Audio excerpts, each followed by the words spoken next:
নমস্কার বন্ধুরা, আজ আমি আপনাদের সাথে শেয়ার করব চিড়ে দিয়ে দারুণ স্বাদের মজাদার একটি নাস্তা রেসিপি। হঠাৎ মুখরোচক কিছু খেতে ইচ্ছে হলে খুব কম সময়ে আপনারা এই রেসিপিটি বানিয়ে নিতে পারবেন। চলুন তাহলে দেখে নেই। প্রথমে একটা মিক্সিং বোলের মধ্যে নিয়ে নিচ্ছি হাফ কাপ চিড়ে। চিড়ের মধ্যে জল দিয়ে দিচ্ছি।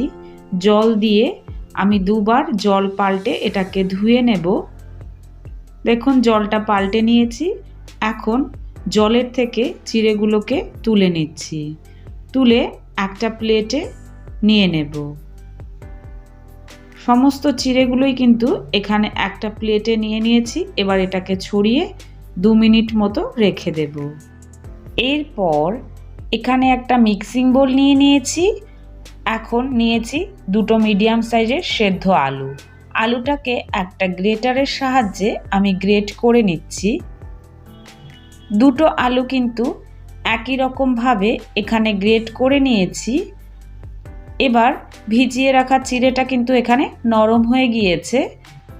সম্পূর্ণ চিড়েটা ঢেলে নিচ্ছি আলুর মধ্যে। এখন দিয়ে দিচ্ছি সামান্য কিছু বাদাম। আমি আগের থেকে ভেজে খোসা ছাড়িয়ে একটু ভেঙে নিয়েছি। বাদামটা দিলে কিন্তু খেতে বেশ ভালো লাগে। আর দিয়ে দিচ্ছি একটা মিডিয়াম সাইজের পেঁয়াজ কুচি।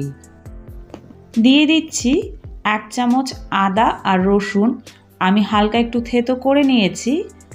2টো কাঁচা লঙ্কা কুচি, half teaspoon chaat masala, half teaspoon লঙ্কা গুঁড়ো, আর দিচ্ছি হাফ টিস্পুন গরম মশলা গুঁড়ো, স্বাদ মতো নুন, সামান্য ধনেপাতা কুচি। এবার এই সমস্ত কিছু খুব ভালো করে মিশিয়ে নেব। খুব একটা চেপে চেপে মেশানোর দরকার নেই। দেখুন সব কিছু খুব ভালো করে মিশিয়ে নিয়েছি। এবার এর থেকে বেশ কিছুটা মিশ্রণ আমি নিয়ে নিচ্ছি। তারপর হাতের সাহায্যে এভাবে একটু ওভাল শেপে তৈরি করে নিচ্ছি। একই রকমভাবে আমি সবগুলো কিন্তু এখানে তৈরি করে নিয়েছি। দেখতেই পাচ্ছেন ঠিক এইভাবে কিন্তু তৈরি করে নিতে হবে। এরপর একটা মিক্সিং বোলের মধ্যে নিয়ে নিচ্ছি 1/4 কাপ কর্নফ্লাওয়ার, 2 টেবিল চামচ পরিমাণের ময়দা। এর মধ্যে দিয়ে দেব বেশ কিছুটা জল। জল দিয়ে আমি একটা ব্যাটার এখানে তৈরি করে নিচ্ছি। আপনাদের কাছে যদি কর্নফ্লাওয়ার না থাকে সেক্ষেত্রে ময়দা দিয়েও কিন্তু পুরো ব্যাটারটা তৈরি করে নিতে পারবেন। ব্যাটারের ঘনত্বটা কিন্তু ঠিক এই রকম রাখতে হবে। এখন তৈরি করে রাখা সেই ওভাল শেপের বলগুলো একটা নিয়ে নিয়েছি। এই ব্যাটারের মধ্যে দিয়ে খুব ভালো করে এর গায়ে লাগিয়ে নিচ্ছি। এরপর একটা প্লেটে বেশ কিছুটা সিমুই নিয়ে নিয়েছি। এখানে কিন্তু কাঁচা সিমুই নিয়েছি। এটাকে সিমুইয়ের মধ্যে দিয়ে দিচ্ছি। দিয়ে খুব ভালো করে এর গায়ে লাগিয়ে নেব। চারিদিকে কিন্তু খুব ভালো করে লাগিয়ে নিতে হবে। দেখুন এখানে আমি একটা লাগিয়ে নিয়েছি।